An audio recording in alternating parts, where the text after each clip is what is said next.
Amalgama, un espacio en donde 6 amigas se conectan a través de experiencias e ideas, construyéndose unas a otras y a las que pueden escuchar mientras evolucionamos con el mundo.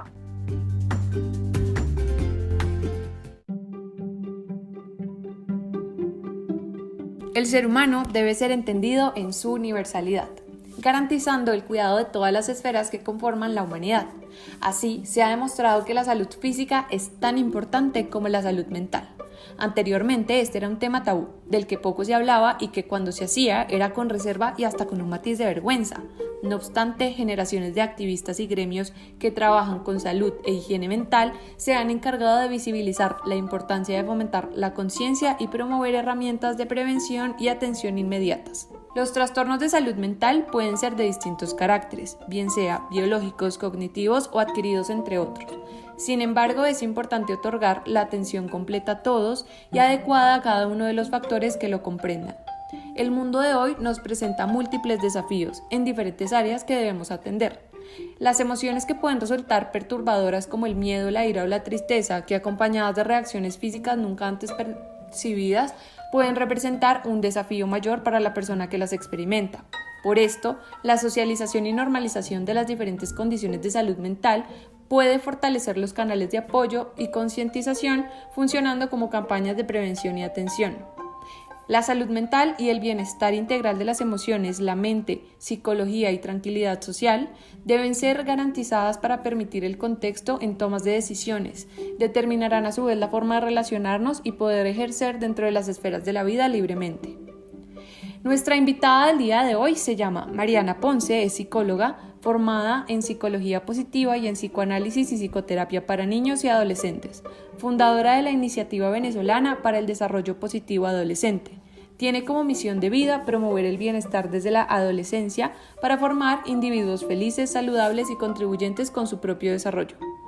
Es coautora del libro La práctica cotidiana de la resiliencia y semifinalista del programa The Builder de 2019. Además, fue seleccionada por el Departamento de Estado americano como YLAY del 2020. Bienvenida, Mariana.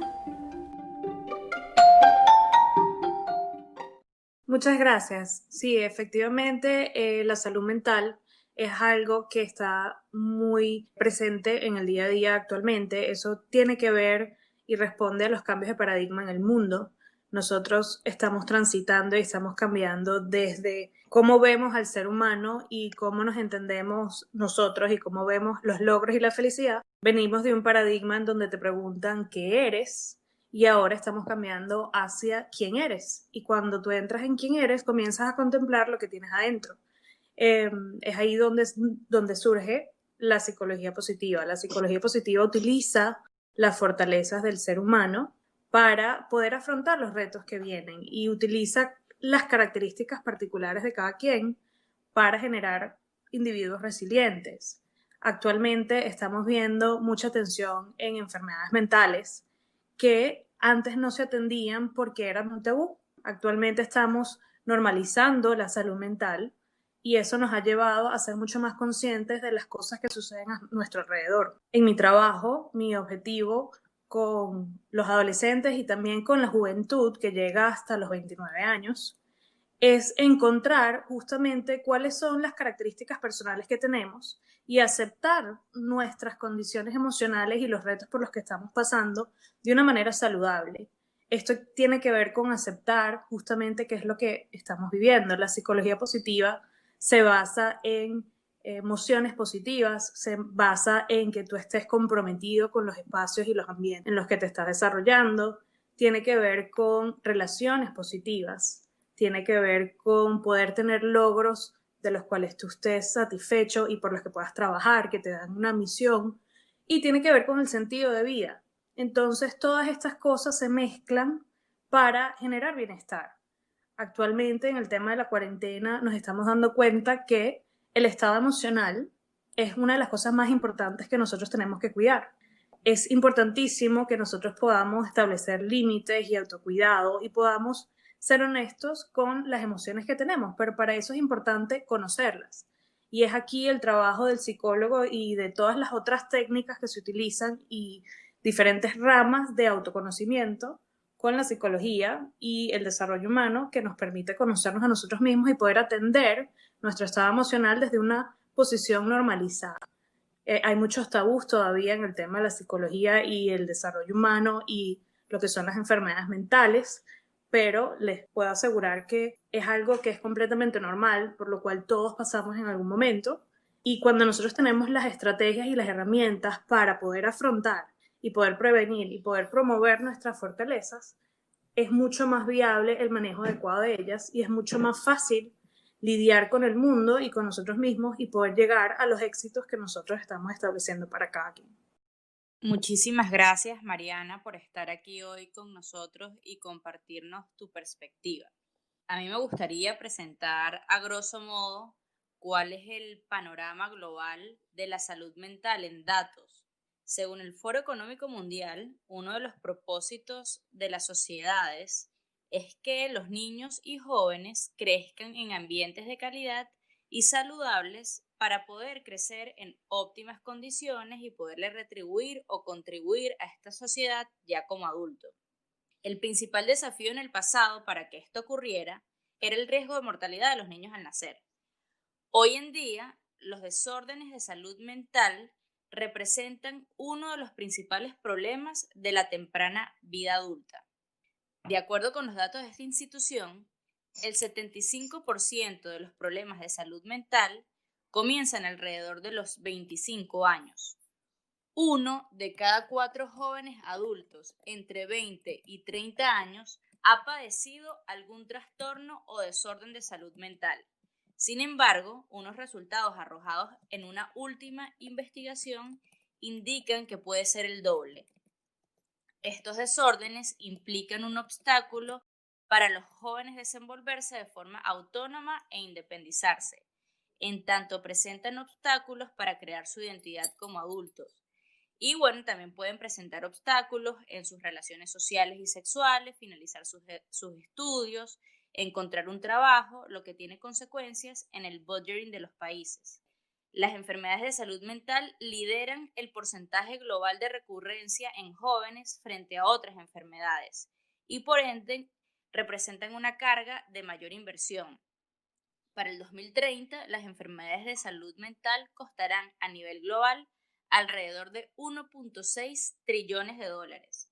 Entre las principales causas de enfermedades de salud mental se identifican la presión para alcanzar metas académicas y laborales, comparación en redes sociales y las preocupaciones acerca del cambio climático y oportunidades de vida. Aquí quisiera hacer un paréntesis en relación a las oportunidades de vida en países violentos o en vías de desarrollo como en el que nosotros vivimos. En general, tanto niños, jóvenes y adultos, cada año 800.000 personas mueren a causa de suicidios. Las enfermedades de salud mental son más frecuentes en mujeres que en hombres, teniendo una relación 60% mujeres, 40% en hombres del total de personas que padecen algún tipo de este desorden. Y el desorden o trastorno más persistente es la ansiedad. De manera que, teniendo estos números y este panorama global, se puede advertir que la salud mental representa un desafío a nivel global, por lo que requiere una especial atención, alianzas, esfuerzos y compromisos para las autoridades en todos los niveles, organizaciones no gubernamentales, empresas privadas y la ciudadanía en general. Mariana, y gracias a esos datos que tú nos das, es importante resaltar que probablemente después de que pase toda esta crisis del COVID-19 van a venir unos datos mucho menos favorables para la población en general, especialmente en el inicio de estos problemas de pronto o condiciones psicosociales en edad mucho más temprana. Adicionalmente, quiero resaltar que somos una generación que está enfrentando toda una transformación en diferentes sentidos, donde hemos venido deconstruyendo violencias que de una u otra manera estaban normalizadas. En muchos casos ha influido en el detrimento de la salud mental y parte de esta redefinición no es que les millennials ni les centennials o la generación alfa sean más delicadas o estén enfrentando un nivel más alto de condiciones psicosociales, sino que somos generaciones más sensibles, que estamos en apertura a todo tipo de herramientas que puedan ser útiles o de apoyo. ya que no negamos estas condiciones. No consideramos que sean una adversidad, sino algo tal vez que se presentó, lo cual tenemos que combatir, pero de una manera mucho más abierta, teniendo en cuenta que las generaciones anteriores se negaban o se reservaban a recibir cualquier tipo de apoyo. La ansiedad o depresión no son tampoco nada nuevo. Vivimos en altos niveles de tensión todo el tiempo, pero si vemos el ejemplo de los veteranos de la guerra de Vietnam en Estados Unidos, cómo se enfrentaban a altos niveles de estrés postraumático y ante la masiva cantidad de personas que fueron decayendo y sufriendo estas condiciones psicosociales, se empezaron a inventar los centros de apoyo para veteranos. Ahora imaginémonos el caso de aquellos veteranos de guerras anteriores. La diferencia no es el nivel de estrés al que nos enfrentamos como generación, sino la sensibilidad y la capacidad que tenemos para hablar de estos y para poder enfrentarlos. Profundamente ligado al desarrollo cognitivo-conductal y a las conductas machistas y heteronormadas de masculinidad frágil, donde los hombres tenían prohibido sentir, llorar o expresar sus emociones. Finalmente, todo esto resulta conectado y si damos una mirada a quienes nos han llamado generación de cristal, son justamente estas generaciones de personas que crecieron en contextos de estigma e incluso dolor, y es ahora nuestra responsabilidad y desafío promover condiciones donde, como bien lo decía Mariana, nuestra invitada, se normalice y se favorezcan las condiciones para garantizar la salud mental. Val, de lo que dices, me queda sonando mucho eso de resignificar la salud mental y lo de los tabús que hablaba Mariana, nuestra invitada, porque creo, y según las encuestas, la salud mental ha estado rodeada de muchísimos mitos y tabúes que han hecho que el acercamiento a esta y el entendimiento sea muchísimo más difícil. Por eso, con lo que tú dices de esa diferencia entre las generaciones de antes y las de ahora, se puede notar que antes, rodeada de todos estos tabúes y todos estos mitos, era mucho más difícil para ellos aceptar que tenían una enfermedad mental y además poderla tratar como un problema y no como simplemente un deseo de las personas. Según la OMS, hay 9 mitos muy interesantes y más que son los más comunes alrededor de la salud mental. Voy a compartir con ustedes 4 que me parecieron muy interesantes, pero además de interesantes, me parece que son los más recurrentes con los que he tenido que enfrentarme cuando hablo de salud mental con personas que no tienen un acercamiento, ya sea vivencial o por parte del académico. El primero es que los problemas de salud mental no me afectan, cuando en la realidad los problemas de salud mental son mucho más comunes. Alrededor del 2018, 1 de cada 5 adultos experimenta un problema de salud mental, 1 de cada 10 jóvenes pasó por un periodo de gran depresión y 1 de cada 25 adultos padeció una enfermedad mental grave, como esquizofrenia, trastorno bipolar o una depresión importante. El segundo mito es que las debilidades en la personalidad o las fallas en el carácter causan problemas de salud mental. Las personas con problemas de salud mental pueden deshacerse de ellos si lo intentan. Creo que este ha sido el más recurrente con el que me he tenido que enfrentar y que además es uno de los más peligrosos porque te dicen a ti, ay ya, deja de pensar en eso, sé feliz. Y es como, no puedo dejar de pensar en eso. Y la realidad es que los problemas de salud mental no tienen nada que ver con que tú seas perezoso o débil, simplemente se quieren dejar ir o tienen esos pensamientos porque no se contraponen contra ellos. Y la realidad es que muchos factores contribuyen a tener todos estos problemas de salud mental. Entre ellos pueden ser factores biológicos, experiencias de vida, historias de familia. Entonces, nada tiene que ver con que seas perezoso o simplemente no quieras. El otro mito es que la terapia o la autoayuda son una pérdida de tiempo, porque dicen como, bueno, pero ¿para qué te molestas en hacer algún tipo de terapia si simplemente te tomas una pastilla antidepresiva y tin, ya te levantas y sigues tu vida? Cuando la realidad es que el tratamiento varía primero según la personalidad y también podría incluir medicamentos, terapia o ambos. Muchas personas trabajan con un sistema de asistencia durante el proceso de sanación y recuperación que puede implicar ambos métodos. Entonces, descartar uno o el otro no pueden ser de forma común, además que lo más recomendado es que nadie lo haga por sus propios conocimientos o desacate como las instrucciones del profesional que los está tratando y mucho menos que un tercero venga y te diga a ti como no necesitas esas terapias, solamente tómate la pastilla y listo.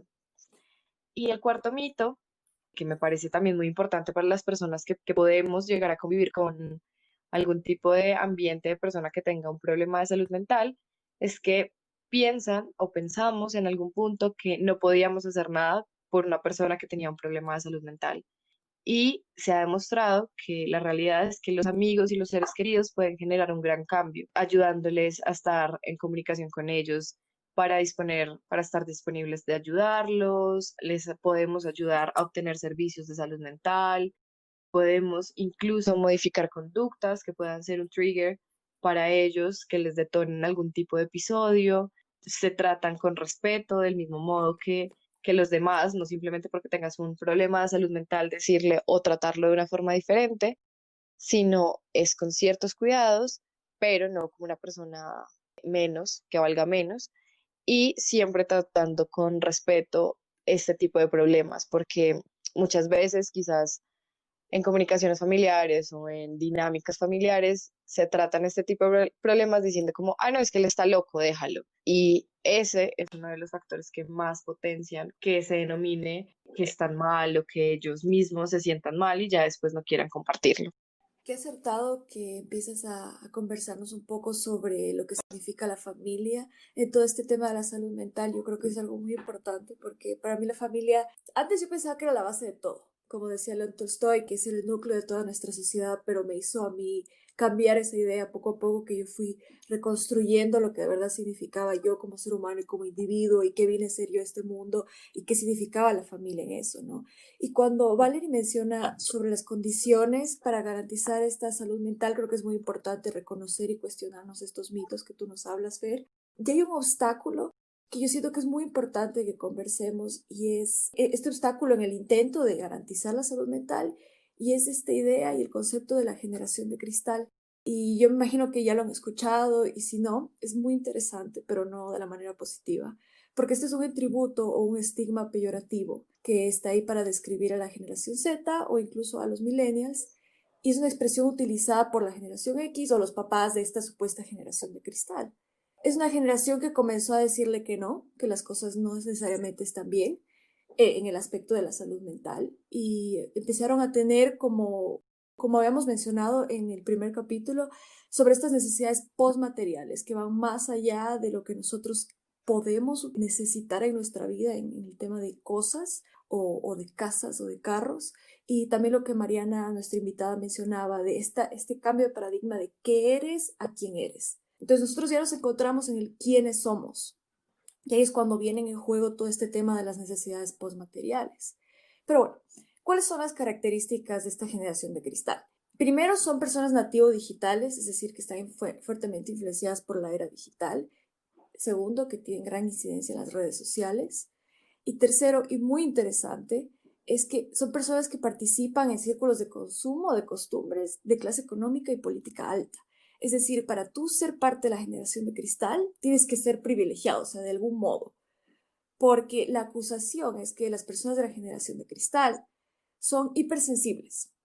Y visto de manera peyorativa. No es algo bueno ser hipersensible. Y que se encuentran en una posición de vulnerabilidad constante porque tienen una incapacidad de lidiar contra la adversidad. Entonces aquí tú empiezas a escuchar las distorsiones y es el típico de, a ti no se te puede decir nada cuando tú empiezas a darle voz y a darle luz a esas cosas que tocan tu sensibilidad. O no, es que yo solo estaba bromeando, o a ustedes todo les ofende. Y mi favorito es todo les causa trauma. Y eso es algo que escucho creo que todos los días. A partir de que yo traje a la luz el hecho de que existen los traumas y que vienen de mi infancia y que vienen de las cosas que nadie intentó hacer conmigo, nadie intentó traumatizarme, pero sucedió. Entonces es uno de los favoritos de mi día a día. Y se distorsiona aún más cuando escuchas cosas como en mis tiempos eso no pasaba o nadie en mi generación necesitó un psicólogo o una psicóloga. Y estos son mis favoritos también, porque antes se lo llamaba capricho, pero ahora se llama trastorno de déficit de atención. Y yo tengo que decirlo, yo también fui culpable de eso. Cuando yo empecé a escuchar, decía, bueno, ahora a todo le quieren poner un nombre y a todo le quieren dar una medicación. Yo la verdad siempre pensé que esto era algo muy normal y que era una manera de defender. O sea, me di cuenta, perdón, al final, bueno, al final, sino después, de que esto es una manera de defenderse de quienes acusan a la generación de cristal. Y yo me pregunto por qué, cuál es la necesidad. Y bueno, Yo creo que es porque la generación de cristal viene a romper con estas ideas preestablecidas, ¿no? De lo que significa un montón de conceptos que nunca antes nos habíamos cuestionado. Y esa disonancia, ese malestar que crean las personas que todavía están metidas en ese patrón de pensamiento, necesita que tengan un mecanismo de defensa. Y eso quiero preguntarle a Mariana, nuestra invitada, si es que esta impresión que yo tengo es esa, porque yo a veces siento, o especialmente cuando yo he tenido que acudir a mis papás, hemos tenido estos encuentros en el cual yo parezco ser una persona hipersensible que de todo le ofende. Y a veces digo, ¿será que se siente un poco de culpa? Porque uno al decir, mira, mi salud mental está así y así, y es por todas las cosas que pasaron, yo imagino, bueno, seguramente hay un tema de culpa detrás. ¿Y cómo te defiendes a eso? Bueno, atacando, diciendo que, bueno, el problema son ustedes. No son las ideas que yo, no es como yo te crié, no es como yo te enseñé las cosas. Entonces yo creo que es importante cuestionarnos eso de... A mí me persigue la frase, por parte obviamente de personas mayores en mi vida, de, ay, a ti no se te puede decir nada. Irónicamente, ese comentario yo no me lo tomo personal, porque honestamente yo prefiero ser una persona muchísimo más consciente de mis alrededores, de comentarios que pudiesen, de verdad, que antes a lo mejor no lo veías así, pero porque no había el nivel de concientización o de globalización que hay ahorita para hacerte más aware de que es un poco ofensivo y un poco, pues, pero a lo mejor bastante o poco, dependiendo, es verdad, completamente personal de lo que otra persona está diciendo. Y ahí viene un poco, yo quiero dar vuelta otra vez en lo que Mariana, nuestra invitada, estaba hablando un poco, que creo que luego comentará un poco más sobre el tema del bienestar y que el bienestar empodera, ¿ok? Y es ese empoderamiento, para mí, desde mi punto de vista, que ha llevado a esta, entre comillas, generación de cristal. Cuando tú tienes salud, tú tienes tu mente y tú tienes emociones y todas forman parte constantemente de tu vida, que tú nunca vas a poder huir o escaparte de ellas. Y creo que tener herramientas para poder manejar, reconocer emociones y cosas que te puedan afectar de forma positiva o negativa, y luego cuando los reconoces, sabes que estás ahí y las puedes manejar, eso te ayuda a poner límites. Entonces esos límites ahorita se conoce como la generación de cristal, que yo no creo que es generación de cristal, yo creo que es el tema de boundaries, que tú dices, esto es lo que voy a aceptar yo en mi vida porque esto es lo que yo necesito para yo sentirme bien. Porque algo súper interesante que estábamos hablando con Mariana el otro día era que la felicidad no es una emoción constante. Tú no puedes ser, entre comillas, feliz. Tú lo que puedes estar es bien. Y eso es reconocer sus altos y sus bajos de las emociones negativas que también pudiesen decir. Eso no excluye que significa que ahora no estás trabajando, no tienes algún tipo de afectación psicológica. No quiero agarrar y decir trastornos, ese tipo de cosas, porque honestamente no me considero bien para decirlo bien, pero creo que hay empoderamiento detrás del reconocimiento de tus emociones y hay aún más empoderamiento detrás del manejo de ellas. Y yo creo que esos resultados tangibles que se han tenido en la sociedad, tanto a nivel cultural como a nivel político, como a nivel económico, es lo que está llevando que se ponga en el panorama que la salud mental sea un elemento tan esencial que hay que trabajar. Incluso sé ahorita que muchísimos de los proyectos que los estados o que organizaciones importantes buscan financiar son educación, clima y temas que tratan la salud mental, porque es cuando tú estás bien, y esta es una frase que me robo totalmente de Mariana, y es que cuando tú estás bien, todo lo demás está bien. Todo lo que están diciendo es increíblemente valioso. Hay muchísimas cosas que quisiera recalcar. Esta conversación puede extenderse muchísimo, pero sí hay puntos que mencionaron cada una que quisiera rescatar de la conversación. La primera es que hay algo que marca la diferencia entre las generaciones anteriores y estas nuevas generaciones, y es la globalización. El acceso a comunidades que están más lejos de donde nosotros estamos trae sus retos y tiene sus ventajas. Como retos, se están viendo que hay altos niveles de ansiedad porque estás consciente de todo lo que está pasando, estás consciente de los problemas que están sucediendo en el mundo, te estás dando cuenta que hay muchas personas que se parecen a ti, que quizás están haciendo lo que tú estás haciendo y genera esa sensación de competencia. Y si tú no lo sabes manejar emocionalmente, pues puede generar problemas en tu salud mental. También, como ventajas en el área de la globalización, es que tienes acceso a una comunidad que antes no existía. Tú antes tenías el núcleo donde tú te desenvolvías, quizás tenías la oportunidad de viajar o quizás no, pero no tenías una comunidad necesariamente que se pareciera a ti. Eso es algo con lo que yo me encuentro en consulta aún todavía ahorita. Nosotros vivimos en Venezuela en unas condiciones muy particulares que no necesariamente se reflejan en otros países o en la mayoría. Y ves a jóvenes que se refugian en las comunidades digitales porque no pertenecen o no se parecen, no sienten, no se identifican con las personas que tienen alrededor, las personas con las que comparten el colegio, con los que van a la universidad. Y si no fuese por la globalización, nosotros pensaríamos que hay algo malo con nosotros, y no es así. Simplemente con la globalización vino la expansión de tu mundo, y ahora te das cuenta que el mundo es gigantesco y tú puedes encontrar un espacio donde tú seas feliz y donde puedas sentirte bien. También viene con la globalización la ventaja de la sensibilidad a los problemas por los que están pasando las otras personas. Y quizás tú en otro momento, o nuestros papás, pensaban que algo no encajaba o algo no estaba bien o no les parecía, pero ellos solitos no lo iban a decir. Ahora tienes un mundo y una comunidad gigantesca en todos los temas que te puedan interesar, que te pueden apoyar, y efectivamente eso empodera. Por otro lado, el apoyo que tú puedes conseguir digitalmente puede ser tan valioso como el de un miembro de la familia. Y más cuando tú tienes situaciones en tu casa o dinámicas que son un poco más complicadas, quizás hasta tóxicas, con los miembros de tu familia o tus amigos. Refugiarte en el mundo digital y la globalización puede salvarte la vida.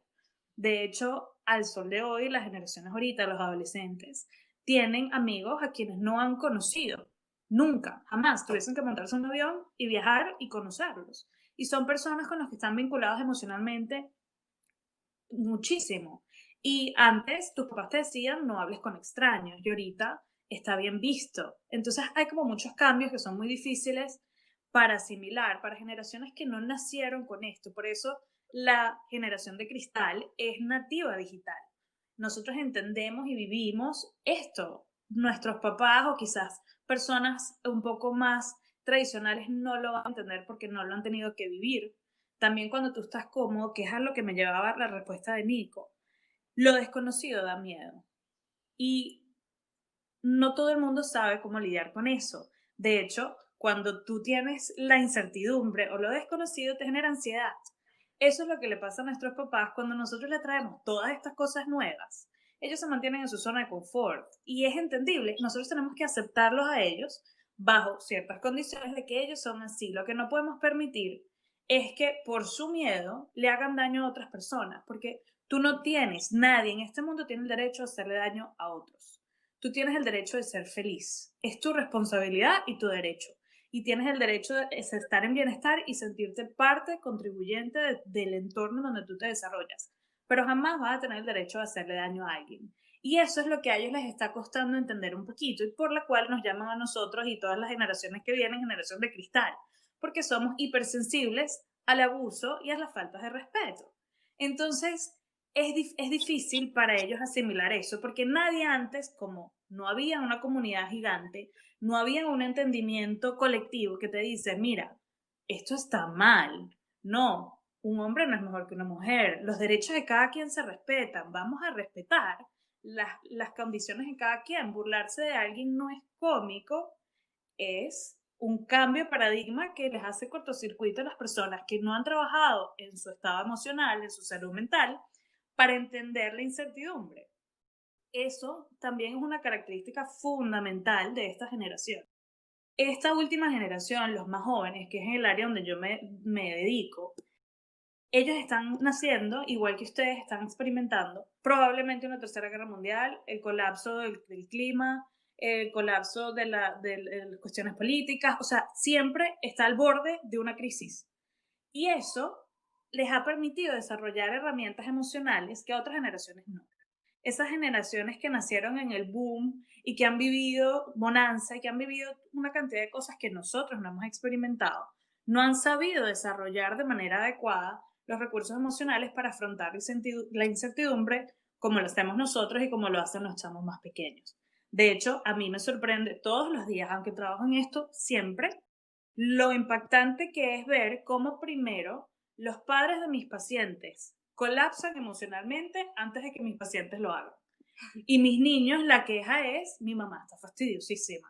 Ella no se puede ir, o sea, no puede esperar que venga la luz. No, bueno, pero ellos mismos están encontrando soluciones y los papás no colapsan antes. Entonces son recursos emocionales que ellos han podido desarrollar porque es en donde han crecido. Entonces hay muchos temas, no se sientan culpables porque les critiquen, porque ustedes son hipersensibles, ustedes están planteando cosas que se tienen que plantear. De hecho, cuando uno le hace ruido a otra persona y te juzgan por eso, es un tema de ellos, no es un tema tuyo. Porque tú no tienes derecho a hacerle daño a otra persona, a decirle a una persona, ay, relájate. No, eso es la manera en cómo ellos se sienten y las emociones se respetan. Esas son cosas que son todavía nuevas y que vienen con los cambios de paradigma y con validar la salud mental. Ahorita se ha notado que la toma de decisiones de carrera de adolescentes están mucho más vinculadas con emprendimientos sociales que dan a la comunidad que antes. De hecho, una de las características principales de la generación Z es que ellos ya decidieron que el mundo no va bien y que ellos quieren hacer las cosas mejor y que tú tienes que ser parte de la solución. Entonces estás viendo adolescentes que están mucho más conectados con lo que está sucediendo, con buscar soluciones. Eso trae consigo problemas de salud mental. Es tu responsabilidad cuidarte a ti, porque yo siempre les explico a mis adolescentes que tú eres la persona más importante de tu vida. Cuando yo siempre les pregunto quién es la persona más importante o qué es lo más importante en tu vida, siempre es mi familia, estudiar, mis amigos, y nunca me dicen yo soy la persona más importante de mi vida. Y ese es el primer cambio que tenemos que lograr, porque si tú estás bien, todo lo demás va a estar bien. Y no quiere decir que dejemos a un lado la familia, las responsabilidades, el colegio, los amigos, sino que primero tienes que cuidarte tú y después cuidas a los demás y todo lo demás va a encajar.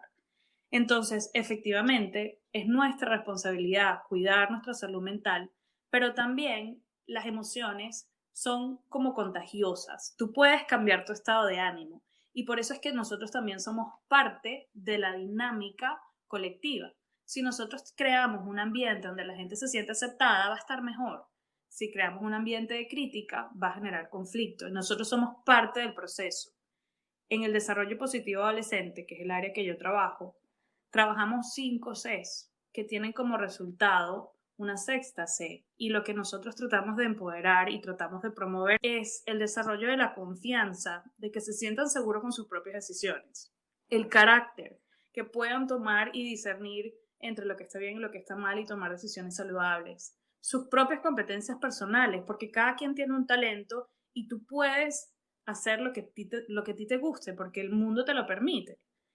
La conexión con los demás, porque es importantísimo que tú puedas conectarte con el mundo. Nosotros no estamos hechos para estar solos. Los amigos son un espacio increíblemente divino. La familia es un espacio realmente divino si se lleva de manera saludable. Y por último, la compasión, el cuidado, el estar pendiente del otro, el ser parte de sanar al mundo, nos hace nosotros mejor persona. Y el cuidado que nosotros tenemos que tener con nosotros mismos debe ser nuestra prioridad. Y eso es algo que es nuevo, es una propuesta nueva y puede generar mucho ruido a muchas personas. Pero cuando tú comienzas a atenderte a ti y comienzas a valorar quién eres tú como persona, cuáles son las cosas en las que tú disfrutas, las que te conectas, estar pendiente del aquí y el ahora, comienzas a darte cuenta que el mundo está lleno de cosas que tú puedes aportar. Yo cierro con la misma recomendación que le doy a todos mis pacientes y a todos mis adolescentes. Si tú estás bien, todo lo demás va a estar bien. Y tú tienes la responsabilidad de asegurarte de que tú estés bien. Nadie más lo va a hacer por ti. Te pueden apoyar, pero nadie más se va a responsabilizar por tu felicidad. Si eso quiere decir que tienes que ir a terapia, si eso quiere decir que tienes que tener un detox digital, hágalo. Si eso quiere decir que tienes que cambiar de amigos, la comunidad del mundo es gigante, vas a conseguir otros, lo podemos hacer. Es cuestión de conseguir apoyo y personas que te puedan ayudar, que tú puedas cumplir con lo que a ti te hace feliz, que no tiene que ser lo que le hace feliz a las personas que tú tienes alrededor. El mundo es suficientemente grande para que tú puedas ser feliz y es nuestra responsabilidad hacerlo. Todo lo que has dicho, Mariana, es como un insight para mí, es como literal, no sé, como Wow. agüita para el alma. No te imaginas todo lo que dices. de que no estamos solos, en que todo esto que nos han venido diciendo ustedes son súper frágiles, son muy sensibles, qué pereza, es su culpa. Realmente no es de esa manera. Nosotros también tenemos una responsabilidad diferente. Ellos lo ven de una forma diferente y nos han cargado de ciertas responsabilidades y emociones que, claro, entonces mientras tú lidias con este nuevo abrir de ojos en decir, esto no está bien, también tienes la otra voz detrás diciéndote, ay, pero es que sos un sensible porque lo ves de esa forma. Entonces creo que es ahí una doble presión que a veces nos juega un poco en contra y que además me hace entender o por lo menos prestarle un poquito más de atención a la importancia de una atención rápida, adecuada y efectiva para estos problemas de salud mental. Porque al hacer esto, o sea, cuando los niños empiezan a exhibir señales tempranas de advertencia que representen alguna inquietud de su salud mental, deberían ser tratadas de forma rápida, adecuada, tanto por la salud, tanto por las entidades prestadoras de salud, como por su familia y todo esto, pero creo sinceramente que los estados tienen una responsabilidad de generar políticas públicas de atención rápida para la salud mental, porque es necesario que precisamente lo que tú dices, seamos personas más sanas y teniendo estos beneficios se podría generar una comunidad mucho más sana. Por lo menos ahorita en Colombia la salud mental no es una prioridad, no pueden atenderse de una forma rápida. Si tú vas a tu entidad prestadora de salud y dices necesito una cita con mi psicólogo, tienes que dar una versión completamente sustentada de por qué lo tienes que hacer. Y como lo hemos dicho en toda esta conversación, hay muchas cosas que para ellos o para los adultos o para las personas con una mentalidad un poco más de años antes no son importantes. Entonces tú puedes estar pasando una depresión por algo escolar, académico o personal que para ellos no es necesario que se atienda. Y ahí es cuando tú vienes a necesitar entonces una atención privada que quizás no puedas pagar, que quizás no puedas solventar y que va a generar y va a desencadenar en un montón de problemas en tu vida y en un montón de individuos que al final somos una comunidad.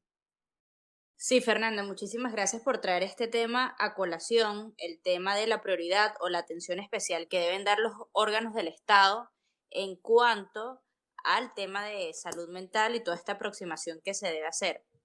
Yo creo que el hombre no se puede entender como un individuo aislado, sino que el approach de salud mental debe ser el individuo como parte de un sistema y que está dentro, sumergido en un sistema de creencias, en un imaginario colectivo del lugar donde se desenvuelve.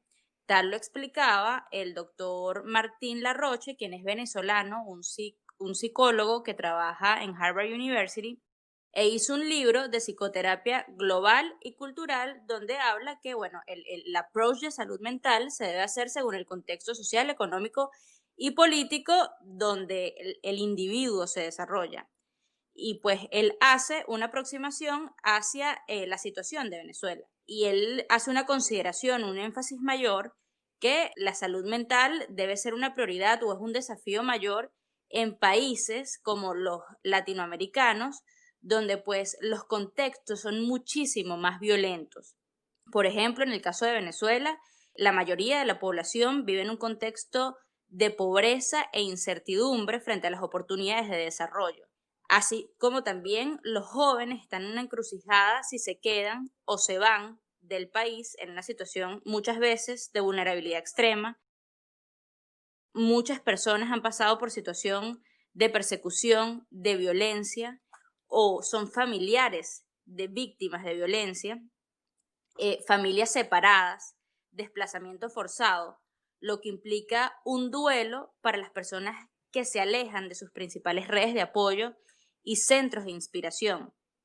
Además, quiero destacar la situación de activistas, líderes políticos y defensores de derechos humanos que están expuestos, como bien Valerie lo decía, a trabajos sumamente estresantes y posiblemente de persecución, lo que presenta un escenario bastante complejo para la salud mental de nosotros como venezolanos, igualmente de países como Colombia, donde, bueno, el contexto ha sido bastante alarmante, complejo y donde la incertidumbre siempre es la regla. Sin embargo, también quiero destacar que existen bastantes soluciones o iniciativas, esfuerzos que se han hecho para, mitigar la situación de salud mental de individuos, como es el caso de venezolanos, o también, que ya existen una aproximación a estas situaciones desde, varias iniciativas. Podemos destacar el caso de un programa en Holanda, el Shelter City Program, de una organización que se llama Justice and Peace, y que este programa busca es darle un respiro a defensores de derechos humanos en países en situación de riesgo, como es el caso de Congo, Rusia, Venezuela, Colombia. Quisiera destacar también una alianza entre el Foro Económico Mundial y una organización no gubernamental australiana que se llama Origen, que están haciendo una labor revolucionaria en cuanto a todo un framework de la salud mental en jóvenes, y a partir de allí ellos generan recomendaciones hacia estados, hacia otras organizaciones, hacia empresas privadas, porque creo que aquí también el tema del ambiente laboral es sumamente importante, y que no exista un estigma por parte de los coworkers y las personas se desenvuelvan en un ambiente saludable, creo que es sumamente importante. Entonces ellos están enfocando sus esfuerzos hacia estos objetivos, así como también tecnologías disruptivas, aplicaciones como Headspace y otro tipo de iniciativas que verdaderamente están salvando vidas. Por ejemplo, nosotros hablando, por ejemplo, de ambientes laborales saludables, nosotras que estuvimos haciendo las pasantías en la OEA, veíamos cómo existía una aproximación bastante grande por parte de las oficinas del bienestar de los trabajadores, donde todas las semanas nos brindaban clases de meditación y de mindfulness, porque, ya a este nivel existe una consideración que es sumamente importante, cuidar de la salud mental de los trabajadores. Yo creo que el esfuerzo, se deben seguir sumando esfuerzos, y estas iniciativas cada vez deben ser más visibilizadas por parte de ciudadanía, organizaciones no gubernamentales, para que estas de abajo hacia arriba vayan incorporándose en las agendas públicas, y que puedan ser tema de debate en los órganos legislativos, y que se puedan reproducir en leyes para que sean incorporadas, por ejemplo, temas de salud mental, autoestima, confianza y todo lo que la psicóloga que nos acompaña nos viene hablando, para que verdaderamente podamos cambiar de paradigma, y que los órganos del Estado estén a disposición de saber que esto debe entrar dentro de la inversión pública, de que debe ser una prioridad de Estado, porque tiene una implicancia bastante grande en el desarrollo de la ciudadanía y en el crecimiento de los países.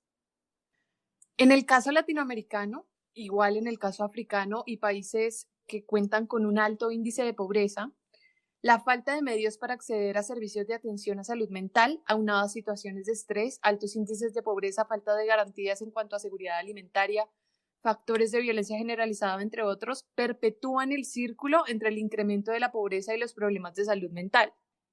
Esto, aunado a la falta de un espectro completo que nos determine cuál es el índice de salud mental, no ayuda a romper este círculo.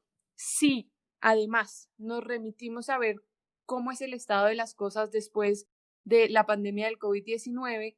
Como bien lo dijo el secretario general de Naciones Unidas, Antonio Guterres, los servicios de salud mental son parte esencial en todas las respuestas de los gobiernos y los estados.